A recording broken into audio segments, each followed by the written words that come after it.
I am absolutely appalled at how much people in this country do not think. We are given to understand that an Arabic guy out there up in the mountains financed the most elaborate attack on this country. Do you think some people in a cave were able to have NORAD stand down? Do you think that people in a cave were able to have all of this happen? And when I think about how many Americans were killed in New York City, and believing as I do that this thing was a setup job, this is a textbook operation that Nazis used, and they've used it over and over again.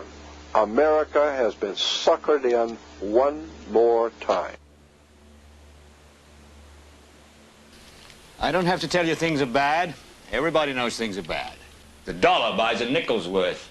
Banks are going bust. Shopkeepers keep a gun under the counter. Punks are running wild in the street, and there's nobody anywhere who seems to know what to do, and there's no end to it. We know the air is unfit to breathe, and our food is unfit to eat. We sit watching our TVs while some local newscaster tells us that today we had 15 homicides and 63 violent crimes, as if that's the way it's supposed to be. We know things are bad, worse than bad. They're crazy. It's like everything everywhere is going crazy, so we don't go out anymore. We sit in the house, and slowly the world we're living in is getting smaller, and all we say is, please, at least leave us alone in our living rooms. Let me have my toaster and my TV and my steel-belted radios, and I won't say anything. Just leave us alone. Well, I'm not going to leave you alone. I want you to get mad. I don't want you to protest. I don't want you to riot. I don't want you to write to your congressman because I wouldn't know what to tell you to write. I don't know what to do about the depression and the inflation and the Russians and the crime in the street. All I know is that first, you've got to get mad. You've got to say, I'm a human being. God damn it. My life has value.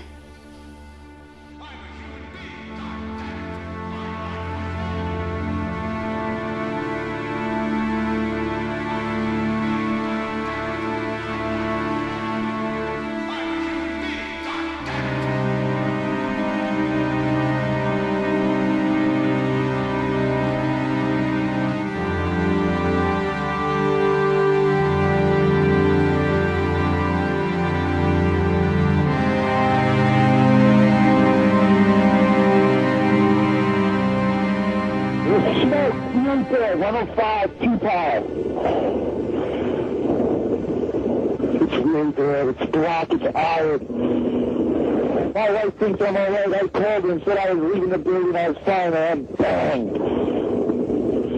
It's three of us, 2 broken windows. Oh, God! Ah!